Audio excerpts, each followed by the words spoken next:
भन्थे वन्दना सुके छ मानिरहेको छ वन्दना भन्थे यो चाहिँ इन्टरनेट भन्छ बिचे इन्टरप्सन जिफुका भन्थे ठाउँ होला ए का ठाउँ भन्छ था चेन केनो भन्छ अछिन जुली ए अनलेस अदरवाइज सुमजु छ जे ल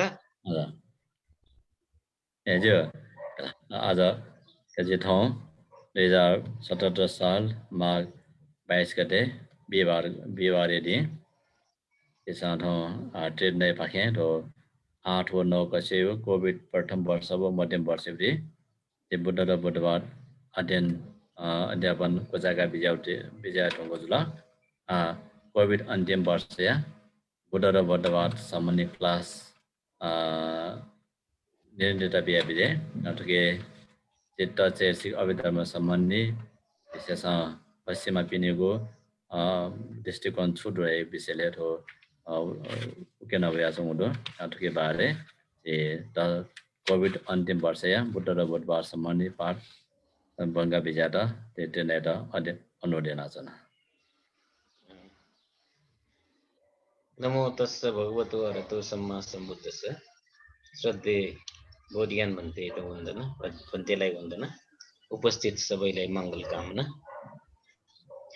अब 8 र 9 को बुधबारको टेक्स्ट पछि अब कोभिड अन्तिम वर्षको केही च्याप्टरहरूको पनि अब भन्तेले सरसर्ती केही यहाँ प्रस्तुत गर्नको लागि भन्नुभएको र त्यसलाई मैले सहर्ष स्वीकार गरे। कोभिड अन्तिम वर्षमा बुद्ध र बुद्धवादमा अन्तर्निहित भएका केही कुराहरूलाई स्पष्ट गर्ने, क्लियर गर्ने, अलिकति विश्लेषण गर्ने विचारले म चाहिँ यहाँ प्रस्तुत भएको छु। अब यो जुन कोभिड अन्तिम वर्षमा विशेष गरेर टपिकको रूपमा के छ भन्दाखेरि चित्त चेतसिक स्कन्द र आयतन। अब मैले यसको चाहिँ अब पावर पोइन्ट चाहिँ बनाएको छैन, म आज फ्री ह्यान्डले नै केही कुरा बताउन चाहन्छु। मेरो इन्टरनेट पनि अलिकति आज कमजोर भइरहेको छ बिहानदेखि, त्यसकारण चाहिँ बीचमा केही इन्टरप्सन भएमा फेरि चाहिँ हैन म अहिले नै क्षमा प्रार्थी चाहिँ म पहिला नै भनिराख्छु हैन, नभएमा केही छैन। अब चित्त चेतसिक रूप र निब्बान अभिधर्मको विषयवस्तु भयो र यो जुन चाहिँ बुद्ध र बुद्धवादमा एउटा चाहिँ च्याप्टरमा चित्त चेतसिक स्कन्द र आयतन यसको बारेमा विचार विमर्श भएको चाहिँ छ। अब भन्टेले भन्नुभयो जस्तै वेस्टर्न हैन प्याराडाइमबाट उनीहरूको दृष्टिकोणबाट चाहिँ कसरी विश्लेषण गरिएको भन्ने कुरा भन्दाखेरि पनि अलिकति यसमा यो जुन चाहिँ एक धारले गइरहेको जुन एउटा हाम्रो मनस्थिति छ त्यो जुन चाहिँ चित्त र चेतसिकको सम्बन्धमा त्यसलाई अलिकति झकझकाउने अथवा त्यसमा नयाँपन जस्तो आउने जस्तो चाहिँ मैले चाहिँ यसलाई यो टेक्स्टमा चाहिँ महसुस गरेको छु हैन। हुन त अब गहन अध्ययन गरिसकेकाहरूले त्यस बारेमा केही चाहिँ असहज हुने चाहिँ छैन अथवा केही नयाँ कुरा जस्तो चाहिँ लाग्दैन। तर चाहिँ के हो त भन्दाखेरि हामीले जुन एउटा चाहिँ कन्सेप्ट डेभलप गरिसके नाम र रूपको सम्बन्धमा यसमा विश्लेषण गरेको चाहिँ छ। हामीले चाहिँ अनात्मवादको कुरा गरे, हामी अनात्मवादी हौं भनेर बुद्धको शिक्षामा आत्मा छैन, नित्य आत्मा छैन, अनात्मको कुरा छ भनेर हामीले भनिराखेका छौं। तर पनि के हो त भन्दाखेरि कता कता चाहिँ हामीले चाहिँ आत्मवादलाई नै पृष्ठपोषण गर्ने किसिमले हाम्रो चाहिँ मनस्थिति भइरहेको हुन्छ।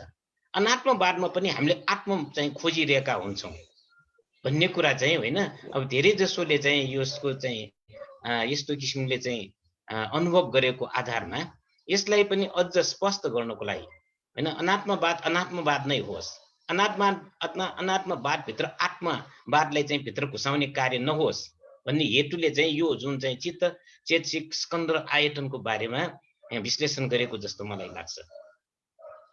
अब सबभन्दा पहिलो टपिकको रूपमा के छ भन्दाखेरि भगवान बुद्धको शिक्षामा यो दुईटा वादलाई चाहिँ दुवैलाई अस्वीकार गरेको छ। त्यो दुईटा वाद भनेको के हो त भन्दाखेरि रूपवाद र नामवाद हैन। शब्द नयाँ छ, रूपवाद र नामवाद। नाम र रूप दुवै चाहिँ हैन मतलब प्रतिष्ठित समुत्पाद अन्तर्गतको विषयवस्तु भयो। नामको बारेमा हामीलाई थाहा छ, नाम भनेको वेदना, संज्ञा, संस्कार र विज्ञान, र रूप भनेपछि रूप भयो, चतुर्माभूतको कुरा हो। अब यसमा चाहिँ के छ भन्दाखेरि भगवान बुद्धले हैन रूपको चाहिँ र नामको बारेमा वर्णन गर्ने क्रममा दुवैलाई चाहिँ सन्तुलित रूपले बुझ्नुपर्छ भनेर बुद्धले भन्नुभएको कुरालाई चाहिँ यहाँ विश्लेषण गरेको चाहिँ छ। मतलब के हो त भन्दाखेरि रूप र नाम दुवै चाहिँ अन्योन्याश्रित छ। हामीले चाहिँ कहिलेकाहीँ केही टेक्स्टहरूको अध्ययन गरेर नाम चाहिँ रूप भन्दा इम्पोर्टेन्ट छ कि जस्तो हामीले भान परिरहेको हुन्छ हैन। नाम भनेको महत्त्व छ, रूप भनेको केही महत्त्व छैन कि जस्तो लागिरहेका हुन सक्छन् है, सबैलाई होइन, कसैलाई हामीले नाम र रूपको कुरा गर्दाखेरि हैन। अब प्रतिष्ठित समुत्पादमा अब अविद्या पच्चय संखारा हैन, संस्कार पच्चय विज्ञान, विज्ञान पच्चय नाम रूप भनेपछि त्यसमा चाहिँ नाम चाहिँ महत्त्व छ, रूप चाहिँ गौण छ भन्ने किसिमले चाहिँ हामीले विचार गर्छौँ।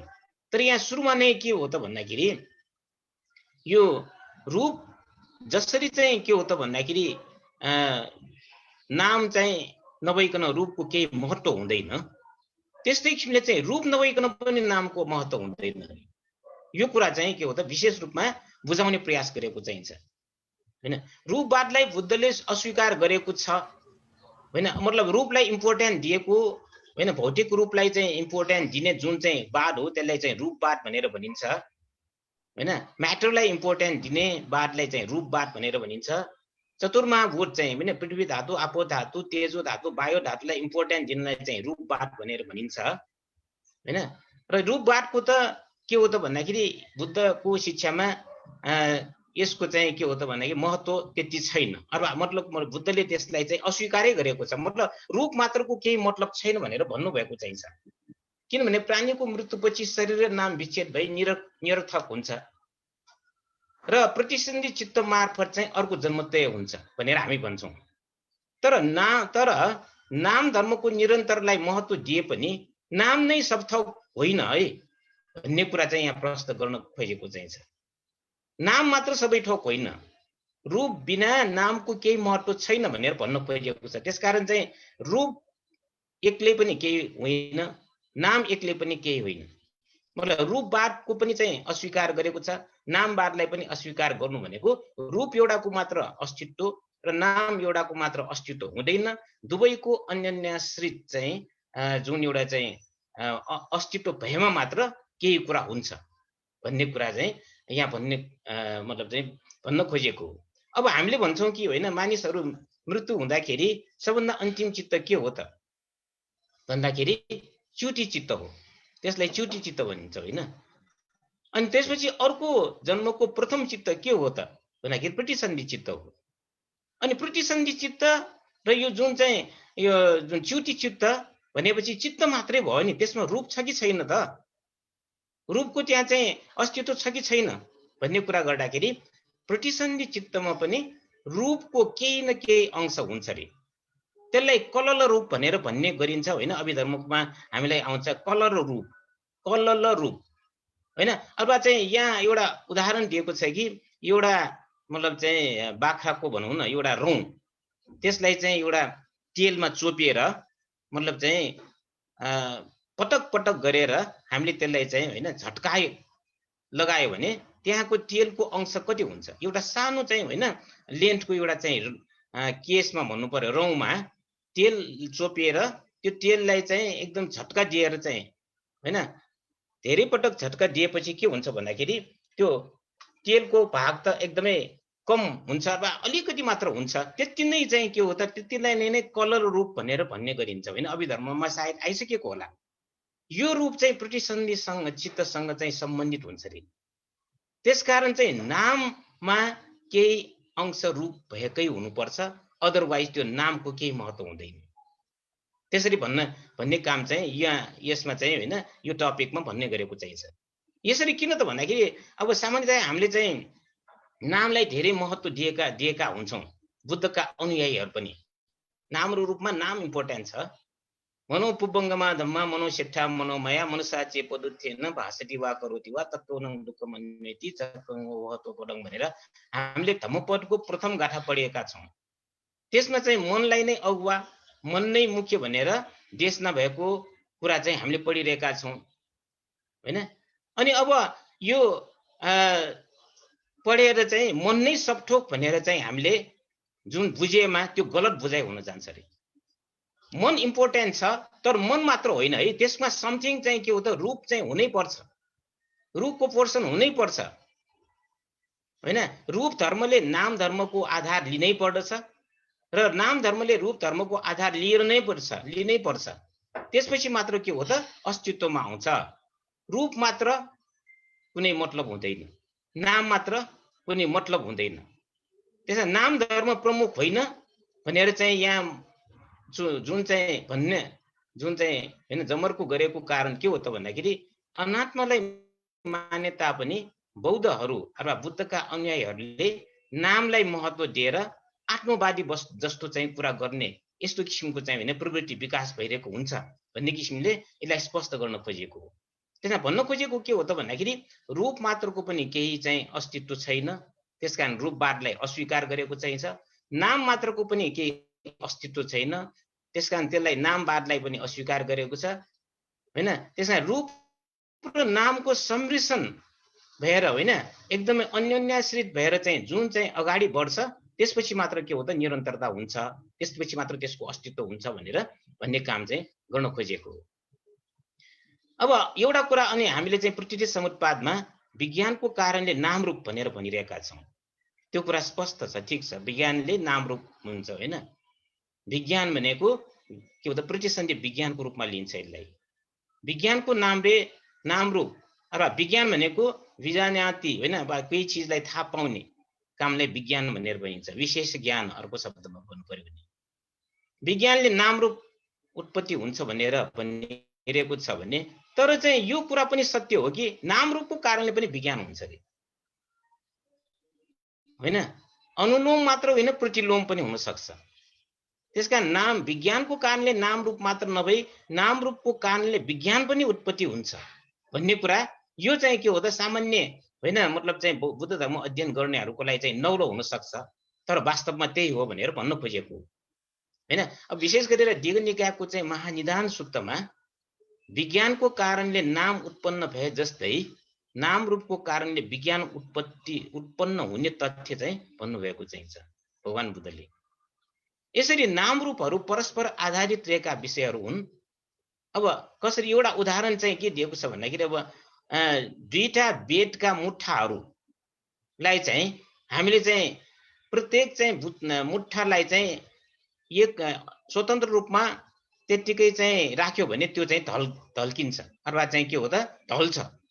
तर दुईटा मुठालाई चाहिँ एक अर्कासँग चाहिँ के हो त जोडिदियो भने के हुन्छ भन्दाखेरि त्यो स्थिर रहन सक्छ हैन, तर एकलाई ढाल्न साथ अर्को ढलिन्छ।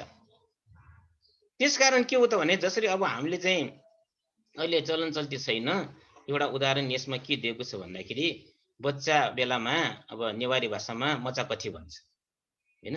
मचाकठी भनेर चाहिँ 3 फुटे हुन्छ, त्यसमा 3वटा चाहिँ के हो त सानो बाँसको चाहिँ बनाएको हुन्छ। अनि त्यसमा चाहिँ के हो त त्यो चाहिँ 3वटाको कारणले गर्दाखेरि अडिरहेको हुन्छ, स्टेबल भइरहेको हुन्छ। तर चाहिँ एउटै मात्र भयो भने के हुन्छ त भन्दाखेरि त्यो अड्न सक्दैन।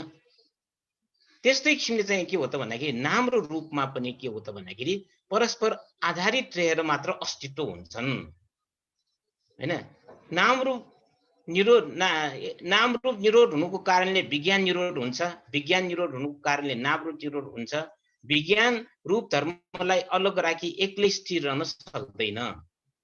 त्यसकारण विज्ञानमा रूप धर्म हुनै पर्छ, रूप धर्ममा विज्ञान भएपछि मात्र सत्व अथवा चाहिँ अस्तित्व हुन्छ।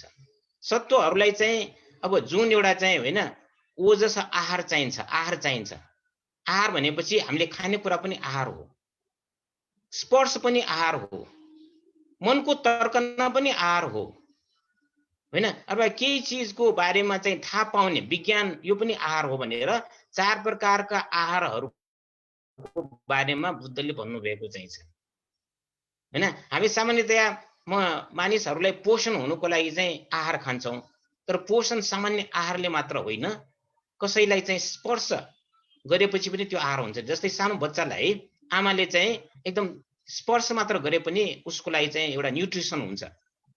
दुध मात्र होइन कि आमाले बच्चालाई काखमा राखेर स्पर्श गरिरहेको आमाको त्यो चाहिँ तातोपन, त्यो तातोपनको स्पर्श पनि बच्चाको लागि आहार हुन्छ। यसरी चाहिँ के हो त, ओजस आहारको कुरा चाहिँ छ। खानाबाट उत्पत्ति हुने आहार, स्पर्शबाट उत्पत्ति हुने आहार, रूपबाट उत्पत्ति हुने आहार, रूप धर्म। त्यस्तै किसिमले चाहिँ के हो त, यो दुईटा ओजस आहार र स्पर्श आहार भनेको रूप धर्ममा आधारित चाहिँ आहारहरू हुन्। र यसरी चाहिँ अरू चाहिँ के हो त भन्दाखेरि मनोसञ्चेतना आहार भनेको मानसिकताको चाहिँ सम्बन्धमा तर्कना र विज्ञान आहार चाहिँ यो के हो त, मनको आहार अथवा के हो त, नाम चाहिँ आहारको रूपमा लिन सकिन्छ। त्यसकारण चाहिँ के हो त, यो आहार चारवटा जुन चाहिँ छ त्यो चाहिँ नाम र रूपसँग सम्बन्धित भनेर यसरी के भन्न खोजेको के हो त भन्दाखेरि नाम र रूपको चाहिँ दुवैको सम्मिश्रण भएपछि मात्र एउटा अस्तित्वमा आउने कुरा चाहिँ भन्नुभएको चाहिँ छ। एउटा सामान्य रूपमा हामीले चाहिँ नामलाई महत्त्व दिइरहेका हुन्छौँ, नामको महत्त्व त छँदैछ, तर नाम मात्र भएर पनि पुग्दैन, रूप पनि चाहिन्छ हैन। रूप मात्र भएर पनि पुग्दैन, नाम पनि चाहिन्छ भनेर चाहिँ हामीले बुझ्नुपर्ने कुरा भन्नुहुन्छ। अब यस सम्बन्धमा हैन, अब अभिधर्मको बारेमा एकदमै ज्ञाताहरूलाई चाहिँ मैले एउटा प्रश्न राखेको थिएँ हैन। प्रश्न के राखेको थिएँ भन्दाखेरि अब हामीले चाहिँ अरूपकाय भनेर भन्छ हैन, ब्रह्म लोकमा चाहिँ अरूपावचर ब्रह्मलोक छ, रूपावचर ब्रह्मलोक चाहिँ छ। अनि सामान्यतया सरस्वती के भनिन्छ भन्दाखेरि अरूपावचर ब्रह्मलोकमा रूप भनेको हुँदैन, त्यो भनेको मतलब नाम मात्र हुन्छ। अनि रूपावचर ब्रह्मलोकमा नाम हुँदैन, रूप मात्र हुन्छ।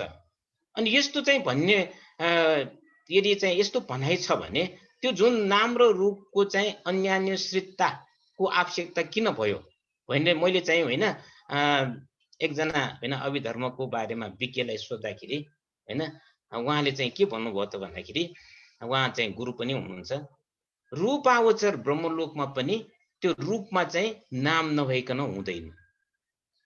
अरूपावचर ब्रह्मलोकमा पनि के हो त भन्दाखेरि यो चाहिँ रूप नभइकन हुँदैन, एकदमै कम मात्रामा हुन्छ, तर चाहिँ हुन्छ नै। जस्तै अब चाहिँ हामी अहिले मानिसहरूको रूपमा चाहिँ छन्, के हो त, फर एक्जाम्पल रूप र नाम र रूप हाम्रो चाहिँ छ होइन, नाम 50% भनौँ, रूप 50% भनौँ। तर चाहिँ के हो त, अरूपावचरमा रूप छैन भनेर भने तापनि सर्टेन पोर्सन चाहिँ रूप हुन्छ नै, मिश्रण भइरहेको हुन्छ नै, अन्योन्याश्रित भइरहेका हुन्छन् भनेर उहाँले स्पष्टीकरण दिनुभएको चाहिँ छ। त्यस्तै चाहिँ के हो त भन्दाखेरि रूपावचरमा पनि के हो त भन्दाखेरि अब रूपावचरमा त रूप मात्र हुन्छ भनेपछि त एउटा शालिग जस्तो भयो नि भने होइन, त्यो रूपावचरमा पनि सर्टेन पर्सेन्टेज नाम हुन्छ। फर एक्जाम्पल 1% भए पनि हुन्छ भनेर यसरी भनेको मैले चाहिँ है। अब यो म अभिधर्मको बारेमा त्यति चाहिँ होइन जानकार त होइन, मैले उहाँको चाहिँ कुरालाई चाहिँ मैले यहाँ चाहिँ प्रस्तुत गर्न मात्र खोजेँ हो। त्यसकारण चाहिँ विज्ञान यो को कारणले नाम रूप मात्र नभई नाम रूपको कारणले विज्ञान पनि हुन्छ र नाम रूपको अन्योन्याश्रितताको कारणले चाहिँ यो जीवन चाहिँ के हो त निरन्तर प्रभावित भइरहेको हुन्छ भनेर मतलब चाहिँ भन्न खोजेको। र यो चाहिँ के हो त भन्दाखेरि अब रूप र नामको अन्योन्याश्रितताको सम्बन्धमा विशेष गरेर दीर्घ निकायको सामान्य फलसूत्रमा चाहिँ पनि वर्णन गरेको चाहिँ छ। सामान्य फलसूत्र एउटा महत्त्वपूर्ण सूत्र हो। यसमा चाहिँ यो रूप र नामको अन्योन्याश्रिततालाई सिद्ध गरी आत्मविज्ञान अथवा आत्मा नभएको बारेमा वर्णन गरेको छ त्यसमा। अब यो कसरी चाहिँ हामीले प्राप्त गर्न सक्छौँ, यसो कसरी जानकारी प्राप्त गर्न सक्छौँ त भन्दाखेरि विपश्यना ज्ञानद्वारा शरीर चाहिँ 4 महाभूतको पुञ्ज मात्र हो भनेर हामीले थाहा पाउँछौँ। आमा बाबुद्वारा जन्मेको हो, खानाबाट हुर्किएको वृद्धि भएको हो र यो अनित्य स्वभावको चाहिँ छ, परिवर्तन हुने स्वभावको हो। मेरो विज्ञान यो शरीरमा आधारित छन् भनेर चाहिँ होइन, यो अनित्य स्वभावको र परिवर्तन हुने स्वभाव चाहिँ यो नाम पनि चाहिन्छ, रूप पनि छ, त्यो दुवै मिश्रण भइरहेको चाहिँ छ। यो कुरा चाहिँ कसरी थाहा पाउने त भन्दाखेरि विपश्यना ज्ञानद्वारा हैन। त्यसैले विपश्यनाले को अभ्यासद्वारा यो रूपमा हुने परिवर्तन र नाममा हुने परिवर्तनको कुरा पनि स्पष्ट पार्दछ भने दुवैको अन्योन्याश्रितताको पनि क्लियर गर्छ भनेर भन्नुभएको चाहिन्छ। जसरी एउटा माला चाहिन्छ हैन, अब रत्नको मालालाई चाहिँ आँखा भएको मानिसले एकदमै ओहो यो एकदमै राम्रो माला भनेर चाहिँ भनिन्छ, तर चाहिँ त्यो मालाको अस्तित्व चाहिँ किन भइरहेको त भन्दाखेरि त्यसलाई चाहिँ हैन त्यो भित्र धागो पठाएर चाहिँ हैन धागोले त्यसलाई चाहिँ के गरिरहेको हुन्छ त भन्दाखेरि धागोले एउटा मालाको रूप दिइरहेको हो। यदि धागो छैन भने त्यो माला हुँदैन। त्यस्तै किसिमले चाहिँ यो नाम र रूपको कुरा छ भने त्यस्तै हो। नाम रूप बिना चाहिँ के हो त, नाम बिना चाहिँ रूपको अस्तित्व हुँदैन, रूप बिना नामको अस्तित्व हुँदैन हैन। अब यही कुरा चाहिँ हैन, अब दीघनिकायको कुरा जस्तै चाहिँ विशुद्धि मार्गको निर्देशक खण्डमा पनि के हो त, रूप र नामको अन्योन्याश्रितताको बारेमा स्पष्ट गर्ने काम चाहिँ गर्नुभएको चाहिँ छ। विशेष गरेर दिठ्ठी विशुद्धमा, दिठ्ठी विशुद्धिको निर्देशमा हैन। अब 60वटा विशुद्धिको कुरा चाहिँ छ विशुद्धि मार्गमा हैन। अब विशेष गरी शील विशुद्धि, चित्त विशुद्धि, दिठ्ठी विशुद्धि, कंखा वितरण विशुद्धि भनेर भनिरहेकोमा दिठ्ठी विशुद्धमा चाहिँ विशेष गरेर दृष्टि चाहिँ विशुद्धि कहिले हुन्छ त भन्दाखेरि यो नाम र रूपको बारेमा जुन चाहिँ अस्पष्ट भइरहेको कुरा चाहिँ त्यसरी चाहिँ यो दिठ्ठी विशुद्धिमा मात्र शुद्ध हुने र विशुद्ध हुने हामीले थाहा पाउने कुरा हो हैन। त्यसकारण यसमा चाहिँ विशेष रूपमा चाहिँ दिठ्ठी विशुद्धमा, दिठ्ठी विशुद्धिको एउटा टपिकमा चाहिँ विशुद्धि मार्गमा यो नाम र रूपको बारेमा अन्योन्याश्रितताको बारेमा क्लियर गर्न खोजेको चाहिन्छ हैन। यहाँ पनि के भनेको छ भन्दाखेरि नाम मात्र अनुभव शक्तिहीन छ, अथवा नाम मात्र भयो भने त्यो शक्तिहीन छ। रूप मात्र पनि चाहिँ के हो त शक्तिहीन चाहिँ छ। नामलाई आधार बनाएर रूप प्रादुर्भाव हुन्छ भने रूपलाई आधार बनाएर पनि नाम उत्पन्न हुन्छ है। यहाँ कुरा चाहिँ यो क्लियर हुनुपर्छ। नामले रूप बनाउँदैछ कि रूपले नाम बनाउँदछ भन्दाखेरि हैन झट्टै चाहिँ एकै किसिमले नामले रूप बनाउँछ भनेर भन्नु पनि अब बौद्ध दृष्टिकोणबाट मिल्दैन। नामले रूप बनाउँदछ हो त्यो पनि हो, रूपले नाम पनि बनाउँछ त्यो पनि हो। अब भौतिकवादीहरूले चाहिँ के हो त रूपलाई महत्त्व दिइरहेको हुन्छ हैन। जस्तै मार्क्सको चाहिँ अब फिलोसफीहरू भने के हो त द्वन्द्वात्मक भौतिकवादमा विशेष गरेर है, मैले धेरै पढेको त छैन, उनीहरूको चाहिँ भनाइ अनुसार चाहिँ रूपले नाम बनाउँछ भन्ने किसिमको कुरा गर्छ। तर बुद्धको दृष्टिकोणमा नामले रूप बनाउने मात्र होइन, रूपले पनि नाम बनाउँछ भन्ने किसिमको कुरा चाहिन्छ हैन। त्यसकारण नाम र रूप चाहिँ दुवै चाहिँ एउटा चाहिँ महत्त्वपूर्ण कुरा हो। दुवै चाहिँ के हो त एउटा दुवै चाहिँ अन्योन्याश्रित भएर मिश्रण भएर मात्र केही हुन्छ भन्ने कुरा चाहिँ भन्नुभएको चाहिँ छ। अब यहाँ पनि उदाहरण दिएको विशुद्धि मार्गमा पनि नाम र रूपको चाहिँ अन्योन्याश्रितता है, एक अर्कामा भर परेको भनेको है, एक अर्कामा भर परेको कसरी त भन्दाखेरि जसरी चाहिँ एउटा चाहिँ आँखा नदेख्ने एकजना मानिस छ, एकजना लङ्गडो चाहिँ छ भने उनीहरू चाहिँ गन्तव्यमा पुग्नको लागि दुवैको आवश्यकता हुन्छ हैन। कान आँखा नदेखेको चाहिँ हिँड्न सक्छ हैन, मतलब चाहिँ हिँड्न नसक्ने लङ्गडो चाहिँ आँखाले देख्न सक्छ भनेपछि दुवै चाहिँ सँगसँगै चाहिँ हैन गयो भने दुवैले हैन एउटा मार्ग निर्देशन गरेर गन्तव्यमा पुग्न सक्दछ। त्यस्तै किसिमले चाहिँ नाम र रूपको पनि त्यस्तै हो। अनि त्यस्तै किसिमले ढुङ्गामा हामी चाहिँ बस्छौँ, ढुङ्गा एउटा मात्रको पनि के महत्त्व छैन हैन। यदि ढुङ्गालाई मात्र हैन अब कुनै समुद्रमा राखिदियो भने त्यो कहाँ जान्छ त्यसै बस्नुपर्छ।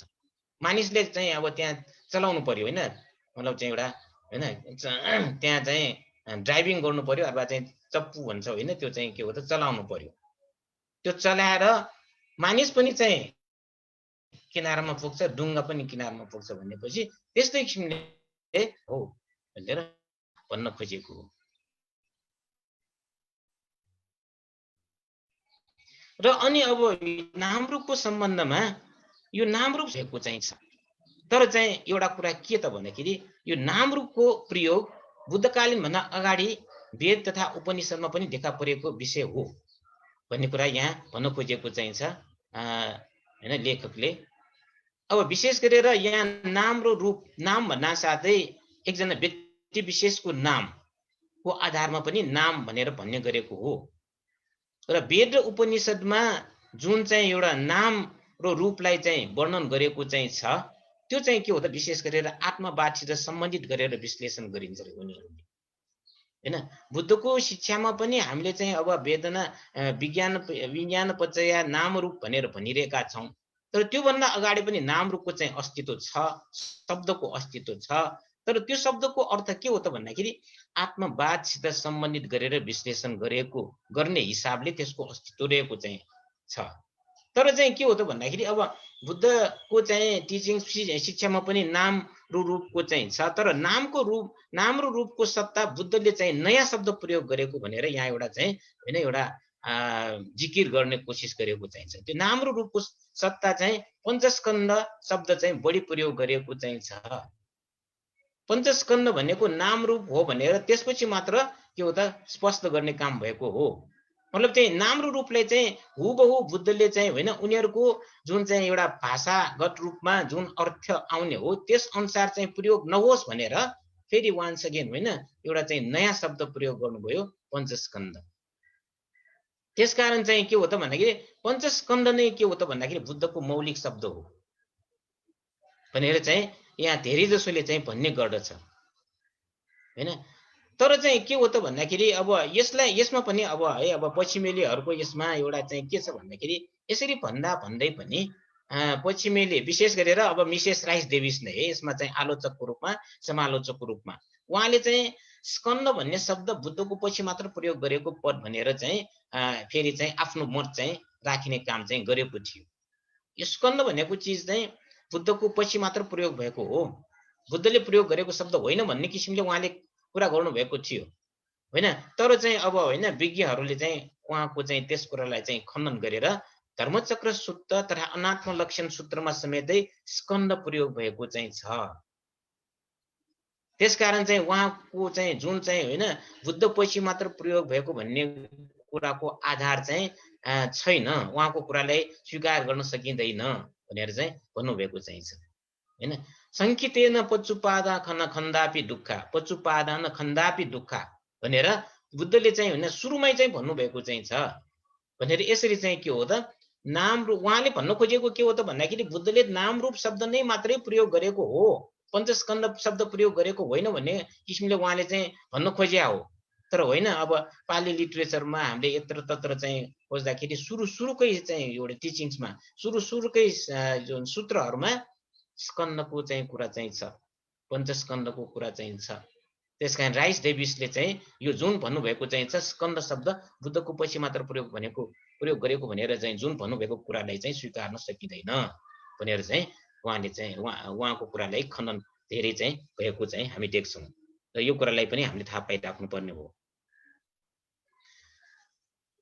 अनि अब यो पञ्चस्कन्दको कुरा चाहिँ है नाम रूपको कुरा, नाम रूप पर्यायवाची पञ्चस्कन्दको पर्यायवाचीको रूपमा नाम रूपको पर्यायवाचीको रूपमा पञ्चस्कन्द आयो भने पञ्चस्कन्द नै किन प्रयोग गर्नु पर्यो त बुद्धले भन्ने कुरा गर्दाखेरि अब नाम रूपको बारेमा हैन हामीले अगाडि पनि भनिसके यो चाहिँ वेदमा पनि छ उपनिषदमा पनि छ। आत्मवादलाई चाहिँ पुष्टि गर्ने हिसाबले यो शब्दहरू प्रयोग गरिएको कारणले बुद्धले चाहिँ हैन यो शब्दलाई को सत्ता यो शब्द पनि प्रयोग गर्यो, तर पञ्चस्कन्दको शब्द पनि प्रयोग गरेर नाम र रूपलाई चाहिँ आफ्नै ढङ्गले चाहिँ यहाँ चाहिँ हैन अर्थ्याएको भनेर हामीले भन्न सक्छौँ। बुद्ध घोषाचार्यको भनाइ अनुसार है अब महान अर्थकथाचार्य बुद्ध घोषाचार्य जसले चाहिँ हैन विशुद्धि मार्ग ग्रन्थको चाहिँ सम्पादन गर्यो अथवा लेख्नुभयो, बुद्ध घोषाचार्यको भनाइ अनुसार चाहिँ पञ्चस्कन्दको प्रयोग गरेर बुद्धले के गर्न खोजेको त भन्दाखेरि आत्मवादलाई चाहिँ अस्वीकार गरेको तथ्य चाहिँ पञ्चस्कन्द शब्द प्रयोग गरेर भएको भन्ने कुरा चाहिँ धेरै विज्ञहरूले भन्ने गरेको चाहिँ छ। पञ्चस्कन्द जुन चाहिँ विश्लेषण गरेको जुन चाहिँ यो विषयवस्तु हुन् त्यसले चाहिँ नाम रूपले जुन आत्मवादलाई चाहिँ एक किसिमले चाहिँ हैन स्वीकार गर्ने किसिमले जुन अगाडि भइरहेको कुरालाई त्यसलाई हटाउनेको लागि पञ्चस्कन्धको प्रयोग गरेको भनेर चाहिँ भन्नुभएको चाहिँ छ हैन। त्यसरी चाहिँ पञ्चस्कन्धलाई चाहिँ यो जुन अब रूप वेदना संज्ञा संस्कार विज्ञानको रूपमा उहाँले चाहिँ वर्णन गर्नुभयो र रूप भनेको रूपै भयो वेदना संज्ञा संस्कार नाम भयो भने यहाँ फेरि एउटा कुरा चाहिँ हामीले चाहिँ बुझ्नुपर्ने कुरा के हो त भन्दाखेरि यो चारवटा चाहिँ नाम हो हैन वेदना संज्ञा संस्कार र विज्ञान यसरी चाहिँ नामले चार विभाजन गरेको छ भने यो मध्ये चाहिँ सामान्यतया फेरि चाहिँ यसमा हामी फेरि चाहिँ यसमा के भन्न सक्छौं भन्दाखेरि यो चारवटा मध्ये कुन सबभन्दा इम्पोर्टेन्ट छ भनेर भन्यो भने हामीले चाहिँ अनायासै यो विज्ञान नै इम्पोर्टेन्ट होला कि भन्ने किसिमले विचार गर्छौं है। विज्ञान वेदना संज्ञा संस्कार विज्ञानमा चारवटा मध्ये कुन सबभन्दा बढी चाहिँ प्रमुख धर्म हो भनेर चाहिँ कसैले सोध्यो भने हामीले चाहिँ हैन सामान्य रूपमा है अब बुझ्ने त चाहिँ सायद चाहिँ नभन्ला विज्ञान नै सबभन्दा महत्त्वपूर्ण प्रमुख धर्म हो भनेर म चाहिँ भन्ने गर्न सक्छ। तर चाहिँ यहाँ फेरि चाहिँ यसरी भन्ने गरे यो यसरी भन्नु पनि मिल्दैन। मतलब के हो त भन्दाखेरि चारवटा जुन वेदना संज्ञा संस्कार र विज्ञान चाहिँ छन् भने त्यो सबैको चाहिँ समान रूपमा चाहिँ सहभागिता हुन्छ रे। कसैलाई पनि प्रमुख धर्म यो भनेर भन्न सकिने अवस्था छैन। वेदनाको जति महत्त्व चाहिन्छ संज्ञा पनि त्यति महत्त्व चाहिन्छ संस्कार पनि त्यति नै महत्त्व छ विज्ञान पनि त्यतिकै महत्त्व छ भनेर भन्न खोजेको हो हैन। यसरी चाहिँ देखाउँदा चाहिँ के हो त भन्दाखेरि मनोविज्ञानलाई मात्र महत्त्व दिने आत्मवादी हैन मनोविज्ञान किनभने आत्मवादीहरूले त के हो त मनोविज्ञानलाई चाहिँ विशेष महत्त्व दिन्छन् हैन। त्यसरी चाहिँ के हो त मनोविज्ञानलाई आत्माको रूपमा सम्झने जुन एउटा चाहिँ गल्ती चाहिँ हुँदैन भन्ने किसिमले चाहिँ यहाँ चाहिँ स्पष्ट गर्न खोजेको चाहिँ छ।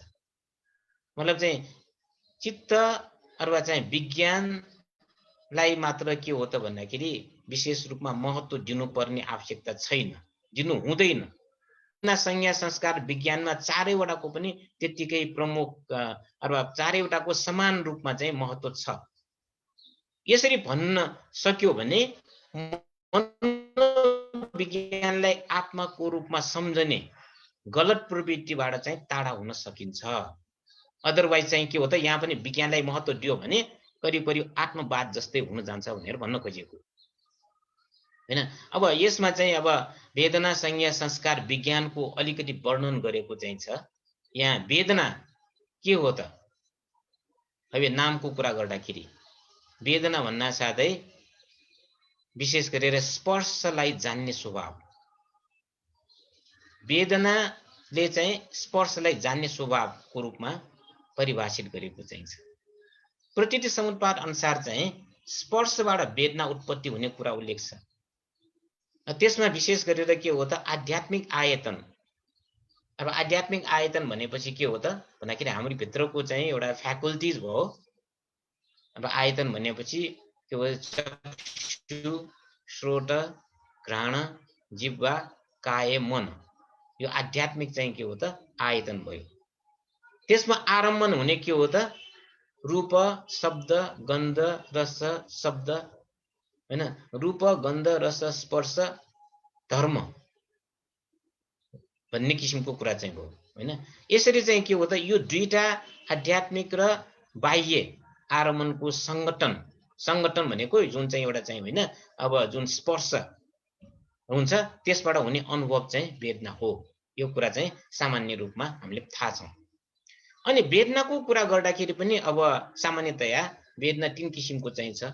सुख वेदना दुःख वेदना र असुख म दुःख वेदना असुख और दुःख वेदना अथवा असुख म दुःख वेदना भनेर पनि भनिन्छ। यसरी चाहिँ सामान्यतया तीन प्रकारले वेदनाको कुरा चाहिँ बुद्धले भन्नु भएको छ। तर चाहिँ हैन अब पालीमा हामीले अध्ययन गर्दै गयो भने दुई किसिमको वेदनाको कुरा पनि चाहिँ छ, 5 किसिमको वेदनाको पनि कुरा चाहिँ छ, 6 प्रकारको वेदनाको कुरा पनि छ, 18 प्रकारको वेदनाको पनि चाहिँ छ, 36 प्रकारको वेदना पनि छ। दुई प्रकारको भन्ना साथै सुख र दुःख मात्र हुन्छ। 3 प्रकारको भन्यो भने सुख दुःख असुखमा दुःख भनेर 3 किसिमको वेदना भयो। अनि अब 5 किसिमको वेदना, विशेष गरेर अभिधर्ममा 5 किसिमको वेदनाको कुरा आउँछ। सुख वेदना, दुःख वेदना, असुख अदुःख वेदना, सौमनस्य वेदना र दौर्मनस्य वेदना भनेर फेरि दुईटा थपिन्छ हैन। यसरी चाहिँ हुँदा हुँदै के हो त 6 प्रकारको पनि चाहिन्छ, 18 प्रकारको चाहिँ पनि छ, 36 प्रकारको पनि गरेर थरी तवरले चाहिँ वेदनाको विभाजन गरेको छ भन्ने किसिमले यहाँ चाहिँ प्रस्तुत गरेको चाहिन्छ। र अब सुख वेदना भनेको के हो, दुःख वेदना भनेको के हो, असुख र अदुःख वेदना भनेको के हो भन्ने कुरालाई अलिकति क्लियर गर्ने काम चाहिँ गरेको चाहिन्छ। विशेष गरेर यो बुद्धकालीन समयकै भिक्षुनी धम्मदिन स्थविराले विशाख भन्नेलाई चाहिँ एउटा चाहिँ त्यो सुखको वेदना, दुःख वेदना र असुखम दुःख वेदना भनेर चाहिँ कसरी परिभाषित गरेको छ भन्दाखेरि सुख भनेको सुख वेदना स्थिर रहने, दुःख वेदना विनाश हुने र अदुःख असुख वेदना जान्नुले जुन चाहिँ स्थिति हुन्छ त्यसलाई सुख भन्ने गरिन्छ। के हो त भन्दाखेरि सुख भनेको सुख वेदना स्थिर रहने, दुःख वेदना विनाश हुने, अदुःख असुख वेदनालाई चाहिँ जानकारी राख्ने भयो भने त्यसलाई चाहिँ सुख वेदना भन्ने। दुःख वेदना भनेको के हो त भन्दाखेरि दुःख भनेको के हो त भन्दाखेरि दुःख वेदना स्थिर रहने, सुख वेदना विनाश हुने तथा अदुःख असुख वेदनाको जानकारी नहुने। यसो भयो भने दुःख हुन्छ रे मानिसहरूलाई। त्यहाँ सुख किन हुन्छ, दुःख किन हुन्छ भन्ने कुरा अब यो भित्री लेभलबाट चाहिँ विश्लेषण गर्दाखेरि सुख भनेको हैन, सुख वेदना स्थिर रहने, दुःख वेदना विनाश हुने र अदुःख असुख वेदनाको जानकारी हुने भयो भने त्यस बेला मानिसहरूलाई सुख हुन्छ। दुःख भनेको दुःख वेदना स्थिर भएर रहने, स्थिर भनेको निरन्तर रूपमा भइरहने र सुख वेदना विनाश हुने र अदुःख असुख वेदनाको जानकार नहुने, यो परिस्थितिले चाहिँ दुःख हुन्छ भनेर बुद्धले भन्नुभएको कुरा यहाँ चाहिँ उल्लेख गरेको छ। र सुख वेदनासँग चाहिँ एउटा राग चाहिँ मिसिएको हुन्छ रे।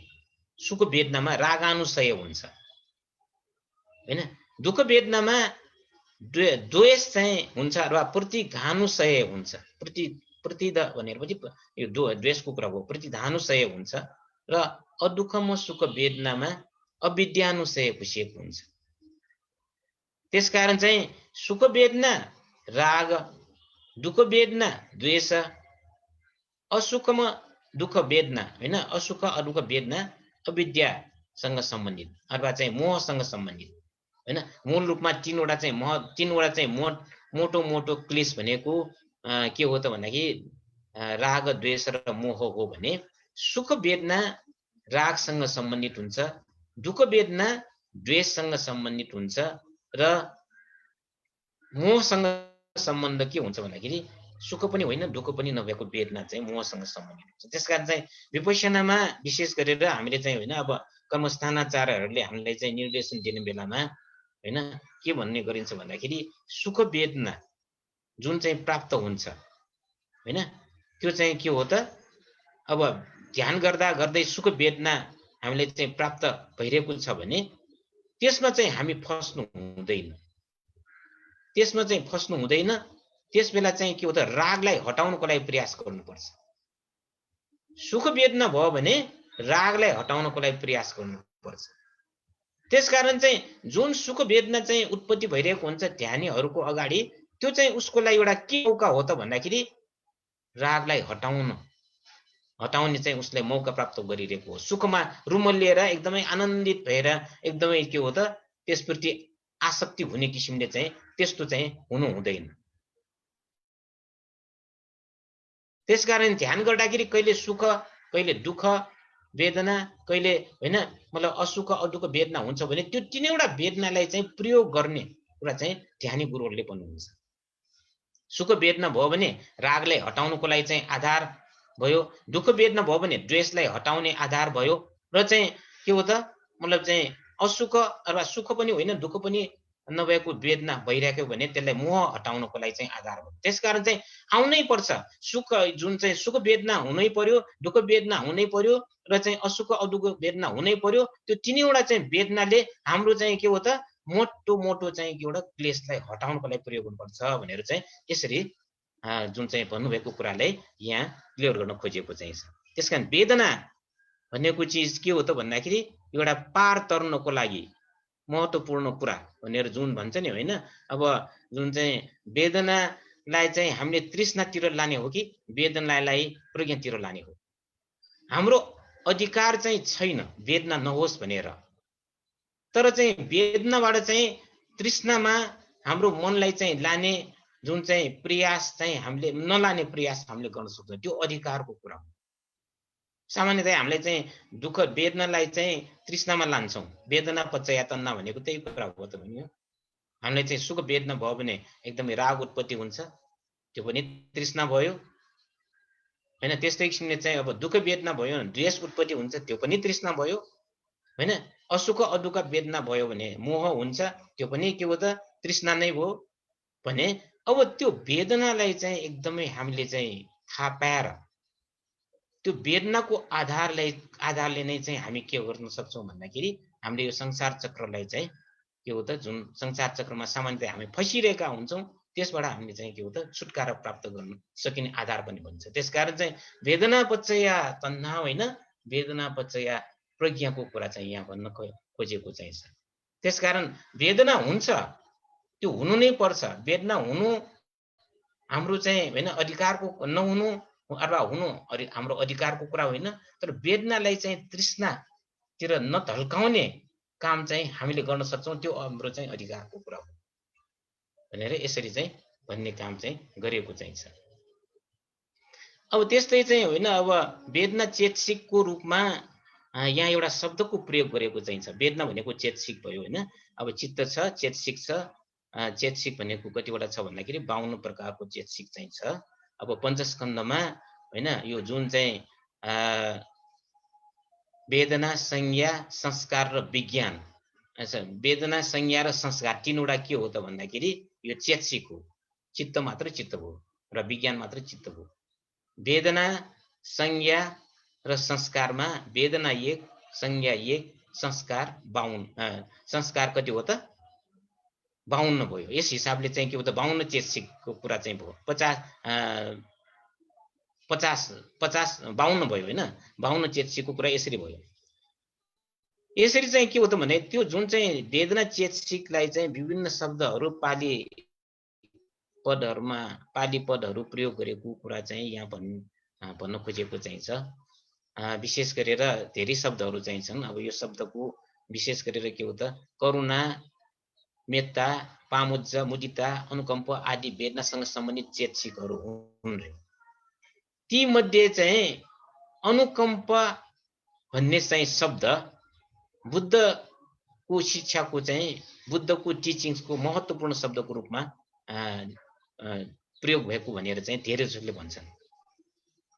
यस शब्दले तल्लो व्यक्तिहरूलाई दया माया गर्ने मात्र भन्ने कुरा चाहिँ भनेको होइन। अनुकम्पा शब्दले है, अनुकम्पा शब्दले तल्लो व्यक्तिहरूलाई दया माया गर्ने मात्र भनेको नभइकन समान स्थितिका मानिसहरू प्रति दया माया राख्नुलाई जनाउँदछ।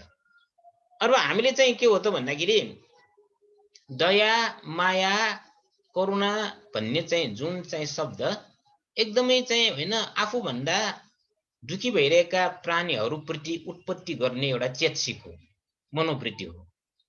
हामीले त्यस बेला चाहिँ के विचार गर्छौँ भन्दाखेरि उनीहरू चाहिँ दयाका पात्र हो, उनीहरू करुणाका पात्र हो भनेर त्यो चाहिँ जुन चाहिँ एउटा स्पेसिफिक व्यक्तिहरूलाई हामीले चाहिँ दया माया राख्नुपर्छ भनेर भनिरहेका हुन्छौँ। तर बुद्धको दृष्टिकोणमा संसारका सबै सत्व प्राणीहरू के हो त दुःखको भुमरीमा फसिरहेको चाहिँ छ। सबै के हो त दया मायाका पात्रहरू हुन्। सबै चाहिँ के हो त यो संसारको दुःखबाट चाहिँ होइन छुटकारा प्राप्त गर्नुपर्ने अभ्यास गर्नुपर्ने व्यक्तिहरू।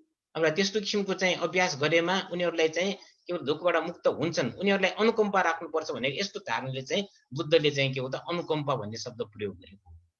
सामान्य चाहिँ होइन, आफूभन्दा सामान्यतया आफूले चाहिँ होइन आफू सुखी अरू दुखी भनेर अरू दुखीहरूलाई अनुकम्पा दया माया राख्ने चाहिँ होइन कि। यो शब्दको अर्थ के हो त भन्दाखेरि अब अनुकम्पाले सर्वसत्व होइन सबै सत्व प्राणीहरू दुःखमा जुन चाहिँ फसिरहेका छन्, दुःख सामना गरिरहेका छन् भने सबै के हो त भन्दाखेरि अनुकम्पा राख्न योग्य हो।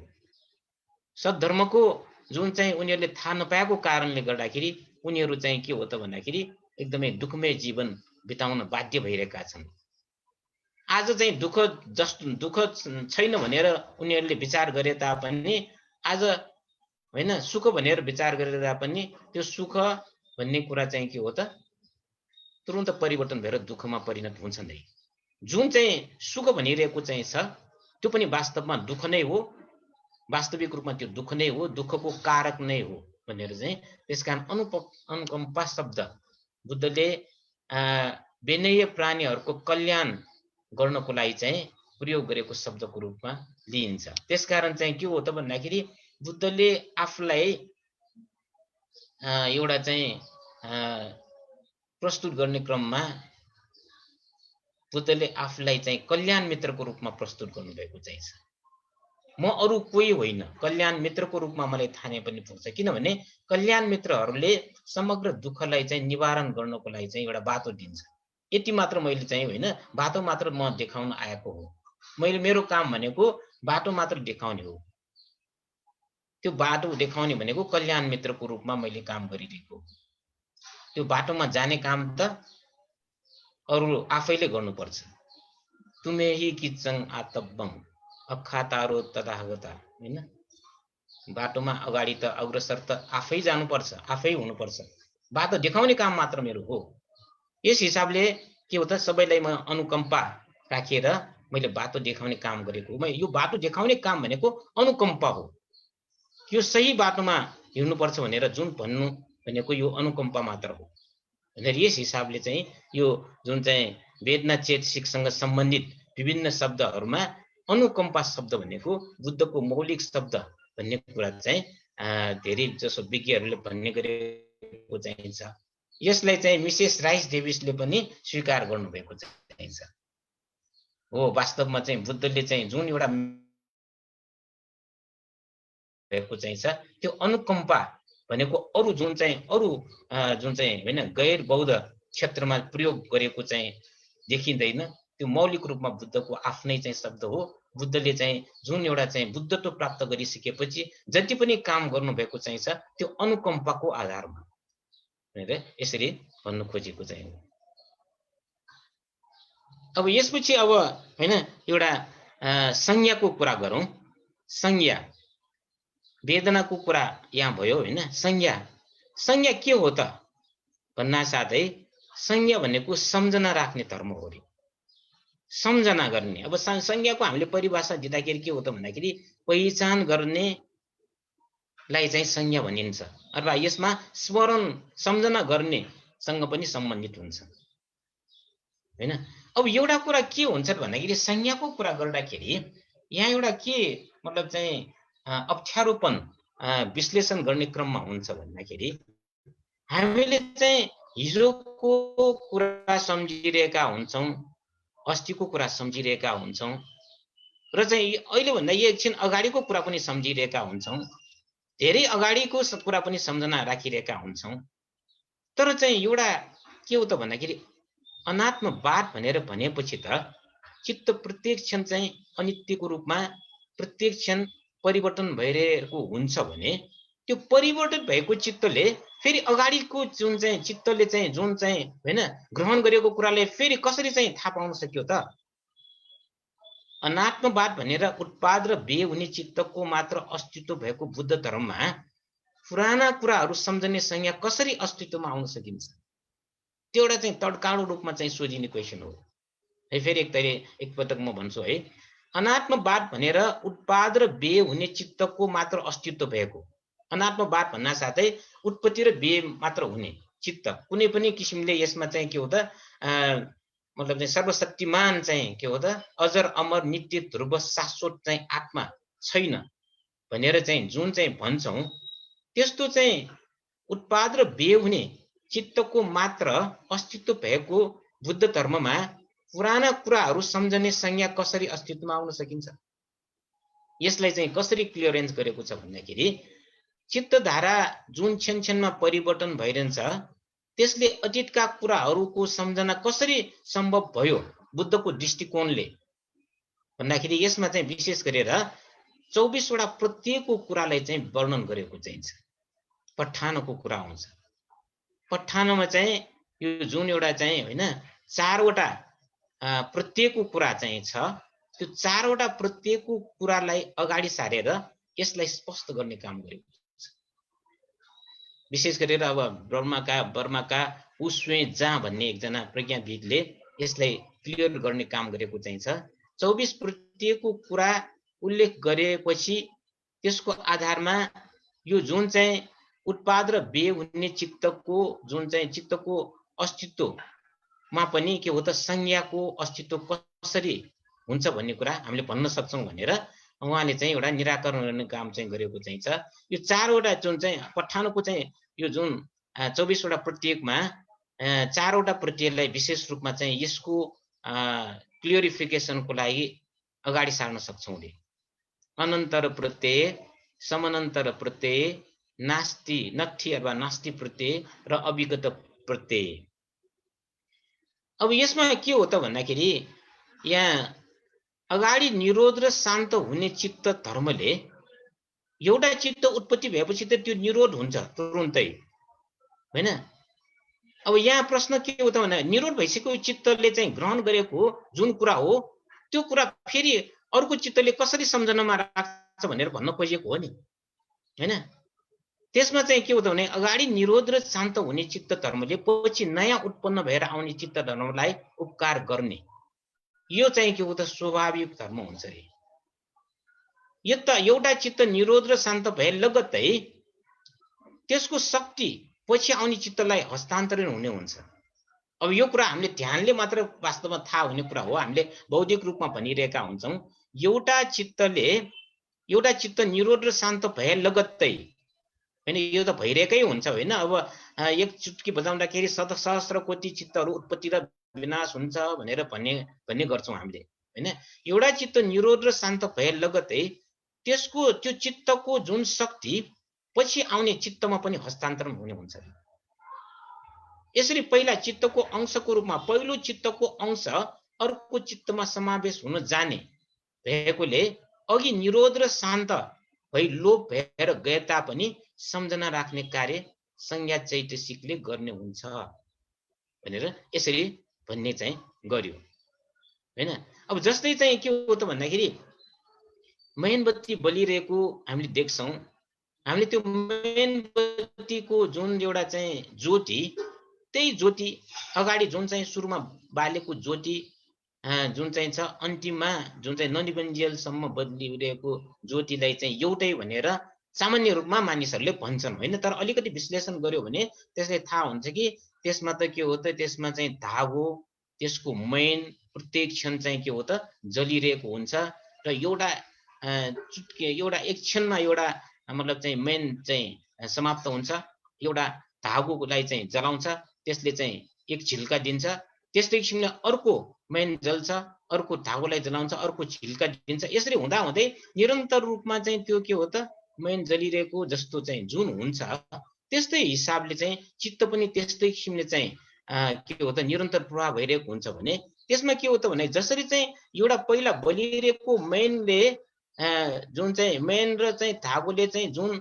आफूले बलिरहेकोलाई फेरि अर्को चाहिँ होइन क्षणमा त्यो अर्को चाहिँ मेन र अर्को चाहिँ धागो जलाएर त्यो जुन ज्योतिलाई निरन्तरता दिइरहेको हुन्छ त्यस्तै किसिमले हो भनेर चाहिँ क्लियरेन्स गर्ने काम चाहिँ गरेको चाहिन्छ हैन। त्यसमा 4 वटा प्रत्ययको सम्बन्धमा भन्नु पर्यो भने के हो त भन्दाखेरि अनन्तर प्रत्यय, समानन्तर प्रत्यय र नास्ति प्रत्यय र अविगत प्रत्ययको रूपमा चाहिँ क्लियरेन्स गर्ने काम यसरी गरेको चाहिन्छ।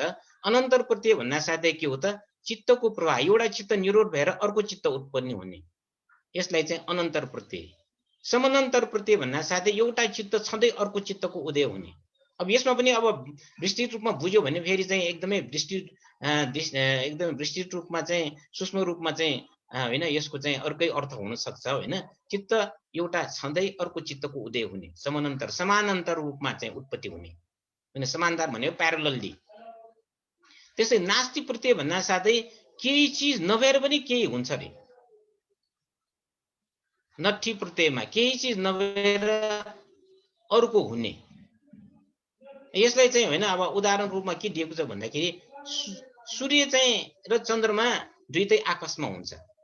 सूर्य र चन्द्र दुईटै आकाशमा हुन्छ, तर जबसम्म सूर्य हुन्छ तबसम्म चन्द्रमा देखिँदैन नि हैन। त्यसकारण सूर्य चाहिँ नभएपछि चन्द्रमा देखिन्छ। त्यसकारण यो नठी प्रत्ययको चाहिँ उदाहरणको रूपमा केही चीज नभएपछि अर्को चीज हुनु, सूर्य नभएपछि मात्र चन्द्रमा हुनु, त्यसलाई नास्ति प्रत्यय अथवा नठी प्रत्ययको रूपमा चाहिँ जुन चाहिँ छ त्यही चाहिँ के हो त, यो चित्तको प्रभावमा जुन संज्ञा अथवा चाहिँ जुन एउटा सम्झनाको कुरा पनि त्यस्तै किसिमको कुरा हो। त्यस्तै अविगत प्रत्ययको रूपमा अलप नहुने स्वभाव चाहिँ हुन्छ रे एउटा चित्तवृत्तिमा, चित्तको निरन्तरतामा। यसरी के हो त, अनन्तर प्रत्यय, समानान्तर प्रत्यय, नठी प्रत्यय र अविगत प्रत्यय, यो चारवटाको चाहिँ विशेष रूपमा विश्लेषण गर्यो भने त्यो जुन चाहिँ यो जुन अघि भने जस्तै उत्पाद र बेहुने चित्तको मात्र अस्तित्व भएको हैन, अस्तित्व हुँदा हुँदै पनि पुराना कुराहरू सम्झने, संज्ञा कसरी उत्पत्ति अस्तित्वमा आउँछ भन्ने कुराको बारेमा यसरी चाहिँ क्लियरेन्स चाहिँ गर्ने काम गरेको चाहिन्छ। त्यसकारण यो चाहिँ हैन अब वेदनाको कुरा भयो, संज्ञाको कुरा भयो। अब यहाँ हामीले चाहिँ चित्तको कुरा चाहिँ पछि आउँछ। यो भयो वेदना भनेको पनि चेतसिक, संज्ञा भएको पनि चेतसिक, र अब त्यसपछि आउँछ संस्कारको। अब संस्कारको कुरा चाहिँ म सायद चाहिँ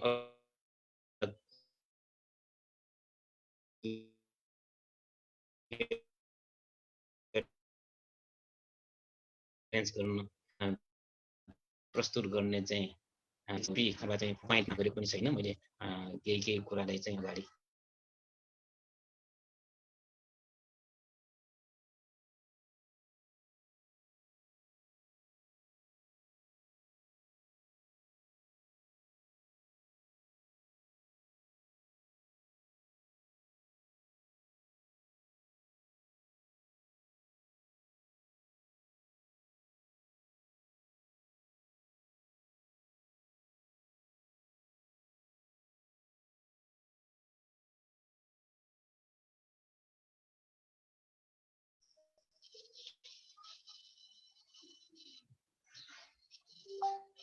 ल आजलाई यति गर्दै म मेरो चाहिँ यो प्रस्तुति यही सकाउँछु। सबैलाई मङ्गलकामना। साधु साधु साधु साधु साधु प्रयत्न सरेर साधु साधु साधु साधु साधु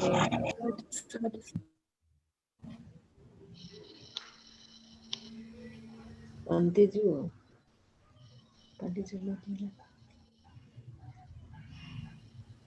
त्यो ठ्याक्कै 3:30 मा मात्र आउनुहुन्छ जस्तो, 4:30 मा मात्र आउनुहुन्छ। के हो त 4:30 के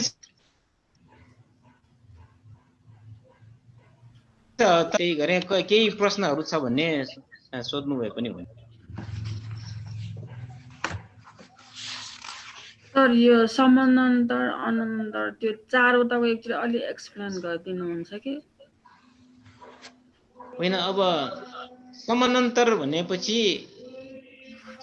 एउटा चाहिँ के एउटा प्यारलली हाम्रो चित्तमा एउटा चित्त चाहिँ उत्पत्ति भइरहेको हुन्छ, तर तत्कालै त्यसको समानान्तर रूपमा फेरि अर्को उत्पत्ति हुने, त्यसलाई समानान्तर भनेर भनिन्छ। एउटा चित्तपछि फेरि अर्को चित्तको चाहिँ निरन्तरतालाई अनन्तर भनेर भनिन्छ।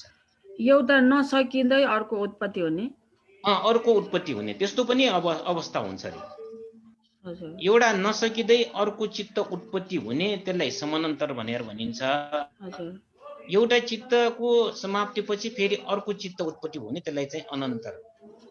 अब यसरी भन्ने गरेको चाहिन्छ हैन। यसमा चाहिँ अब पठान नै नठी भन्ना साथै नभएकोबाट चाहिँ केही हुने, यस्तो किसिमले चाहिँ भन्ने गरेको चाहिँ छ। अब यो विशेष गरेर यो अभिधर्मको विषयवस्तु भयो होइन, चाहिँ यसले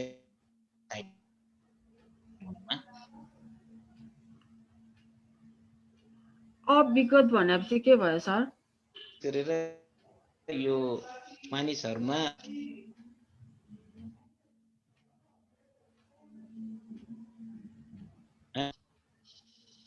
अविगत भनेको सुनेन मैले। हजुर हजुर, अविगत पचय भनेपछि यो अविगत भनेपछि अलप नहुने स्वभाव हुन्छ रे। अलप नहुने स्वभाव, कुनै पनि वस्तुको अलप नहुने स्वभाव।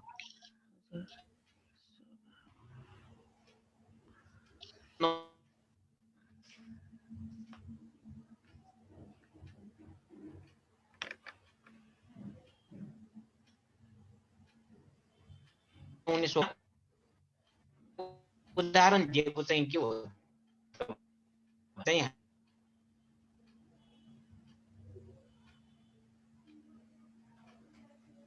हामीले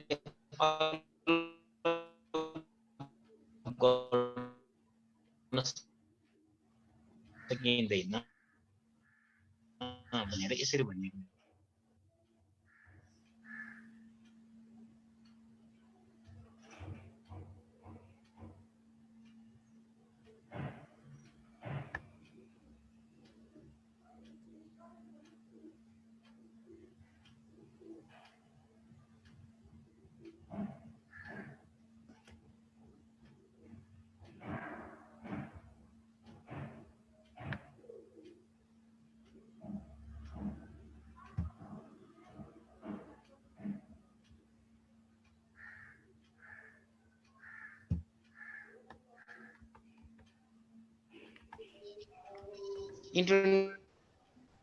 सरकोमा इन्टरनेट लास्टमा कमजोर हो के छैन भर्खर फेरि चाहिँ आयो।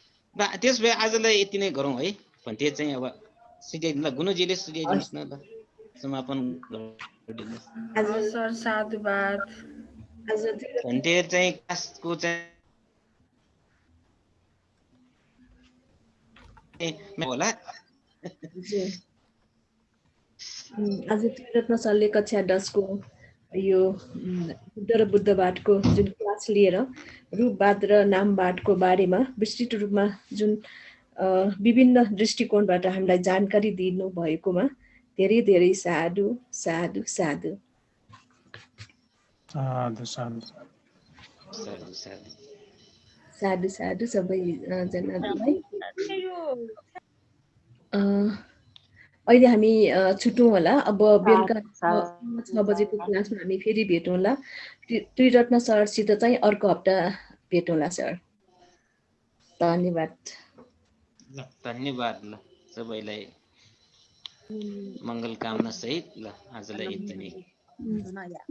सरकोबाट निरन्तर क्लास लिनु पाऊँ। ल हामी छुटौँ होला है साथीहरू। हुन्छ।